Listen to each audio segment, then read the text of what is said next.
Certains facteurs influencent le choix des élèves par rapport à leurs options d'études. En effet, que ce soit les parents ou l'héritage familial, les enseignants ou l'environnement dans lequel ils évoluent, les élèves peuvent recevoir des pressions dans la bonne ou mauvaise direction. Alors quelles sont-elles et comment les adolescents les gèrent-ils?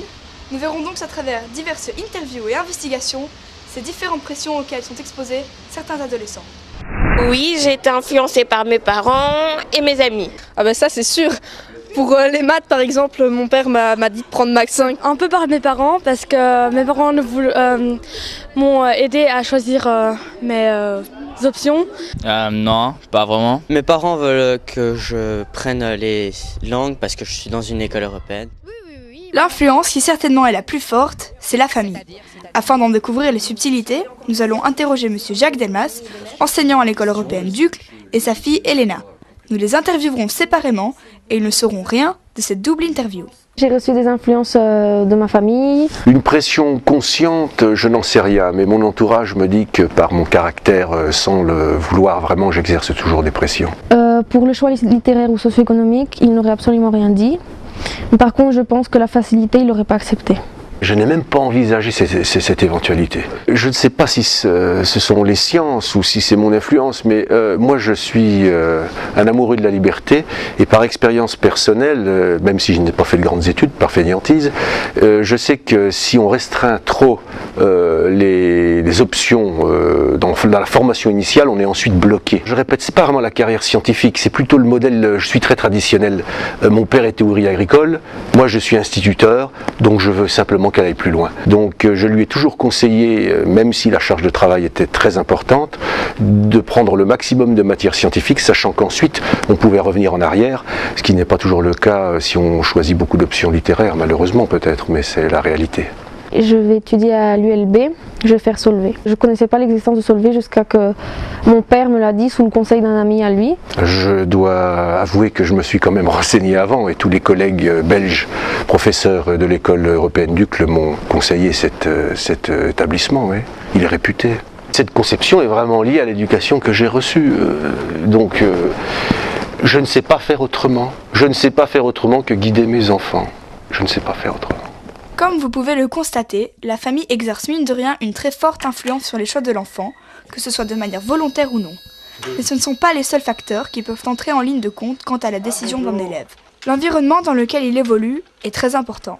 J'ai eu une fille qui est venue à mon bureau qui me disait qu'elle voulait choisir, enfin qu'elle devait choisir les sciences parce que dans sa famille il y avait beaucoup de médecins et elle devait devenir médecin. Elle se sentait obligée de devenir médecin et voilà quoi. Donc elle a quelques petits problèmes à faire de bons choix. J'en suis certain que l'entourage, la famille, la profession des parents, des grands-parents, que ça influence le choix des élèves. Moi je prends toujours l'exemple des parents qui sont fous de tennis et qui n'ont jamais été champions et qui poussent leurs enfants être champions à leur place.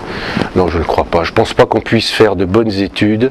On a besoin de conseils, on a besoin d'influence, mais cette influence et ces conseils ne doivent jamais aller contre la personnalité de l'individu. Les élèves peuvent aussi être influencés par les commentaires de leurs professeurs, qui peuvent leur conseiller ou non de poursuivre une matière. Il m'est arrivé de conseiller à des élèves de continuer en lettres et plus généralement en sciences humaines. Il m'est arrivé une fois, mais ce n'était pas ici, c'était en France, dans une zone difficile, de pousser une élève d'un milieu plutôt défavorisé, une élève d'origine maghrébine, je me souviens bien d'elle, qui en fait pensait qu'à cause de son milieu, de ses origines, elle n'était pas destinée aux études longues et aux études supérieures. Il se trouve que cette élève était particulièrement douée, qu'elle était même brillante et qu'elle avait un véritable goût pour les études et la matière en particulier, et je me souviens l'avoir fait changer d'avis. Mais c'est évident que quand on repère un élève, tout professeur je pense le fait, quand on repère un élève qui a un talent particulier pour une matière, on a tendance à vouloir le pousser vers cette matière bien sûr. Pour terminer, le facteur le moins influent mais qui joue tout de même un rôle important est certainement celui des camarades. Ils peuvent en effet, de par de petites actions, pousser leurs amis à faire certains choix.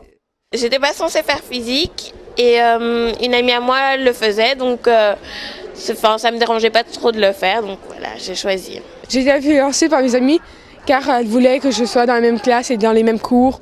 Par exemple en informatique, qui est une petite classe, donc on a des chances de se retrouver ensemble. C'est vrai que c'est toujours agréable d'être par exemple avec une amie dans plusieurs cours consécutifs. Donc voilà, si on hésite vraiment beaucoup entre deux options, qu'on ne sait pas laquelle prendre, et si toutes vos amies choisissent une option, ça influence forcément, quoi.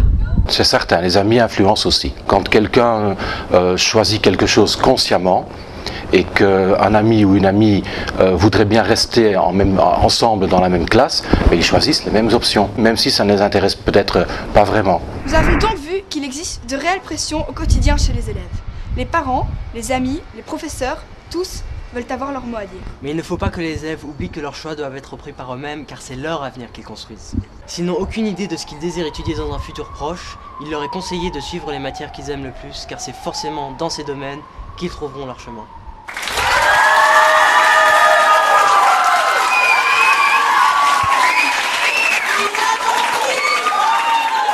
Très beau reportage réalisé par nos équipes. On remercie bien sûr tous les intervenants. D'ailleurs, nous accueillons sur notre plateau un prince de l'humour à sa façon. Bonsoir, monsieur Jean-Louis Jadoul. Bonsoir. Bonsoir, vous êtes conseiller pédagogique des élèves de 5e année. Merci d'avoir participé à ce reportage. Alors bonsoir monsieur Jadoul, ça nous fait très plaisir de nous avoir parmi nous sur ce plateau. Je vois, comme vous avez pu le constater, la popularité et l'affection que vous avez auprès des élèves. Donc, justement, alors, est-ce que les élèves viennent vous voir quand ils ont des problèmes pour faire leur choix? Oui, évidemment.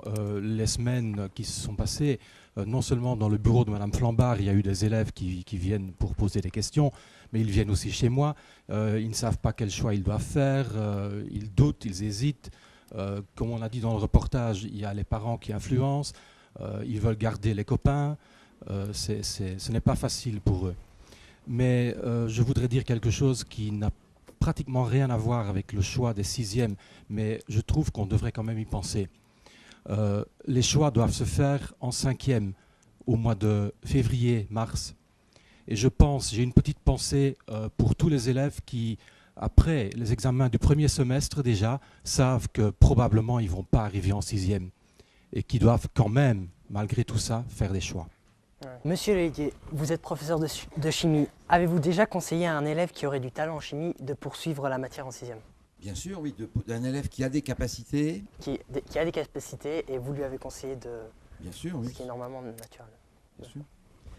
Mais moi, je voudrais quand même signaler que j'ai également vu dans ma longue carrière des élèves faire des erreurs d'orientation. Oui, justement, donc inversement, avez-vous déjà conseillé à un élève qui avait des difficultés dans la matière, mais qui était pourtant très intéressé par celle-ci, de ne pas la poursuivre? C'est toujours difficile, bien sûr, de dire à un élève qui n'a pas les capacités véritables, hein. Mais il y a deux choses, il y a les capacités et il y a le travail. On peut compenser, on peut compenser un peu les capacités par un travail acharné. C'est sûr que c'est très très important le travail, mais il faut quand même à la base un minimum d'aptitude. Et j'ai parfois eu des élèves qui n'avaient pas ces aptitudes et qui se sont obstinés dans le choix des options. Non, pour revenir aussi, moi, pour faire mes choix d'orientation, je suis quand même allé voir beaucoup mes professeurs et d'autres professeurs aussi qui faisaient les matières qui m'intéressaient pour savoir concrètement ce que c'était le programme de l'année en 6e et en 7e. Ça m'a beaucoup aidé de me dire, par exemple, Madame Carton m'a dit ce qu'il y avait en chimie 4e, elle m'a dit que je pouvais très bien le faire. Et donc j'ai été conforté, disons, dans mon choix de continuer dans ce domaine. Je suis allé voir aussi mon professeur de mathématiques et les professeurs de mathématiques approfondissement, pour savoir quel était le programme concrètement. Donc je trouve que ça, c'est assez intéressant de voir l'avis des professeurs aussi également. D'accord. Alors Diane, John, avez-vous reçu, qu'elles soient involontaires ou volontaires, des influences par rapport à votre choix d'études? Que ce soit là. Oui, j'en ai reçu, bien sûr. J'hésitais entre deux choix totalement différents. continuer des études scientifiques, parce que j'avais déjà suivi des études scientifiques, ou bien justement reprendre en littéraire. Et je m'étais interrogée sur mes capacités, et en fait j'étais plutôt bonne en tout, donc forcément c'était pas ça qui allait m'aider. Mais j'avais posé des questions à Madame Querton justement à propos de qu'est-ce qu'il fallait prendre comme option pour poursuivre des études de pharmaceutique, c'est ce qui m'intéressait. Et finalement je me suis rendu compte qu'il fallait de la physique, donc non, j'ai arrêté avec ça. D'accord. Et sinon mes parents aussi qui eux m'encourageaient très fortement à continuer des études scientifiques. Donc finalement j'étais plutôt contente de choisir la littérature.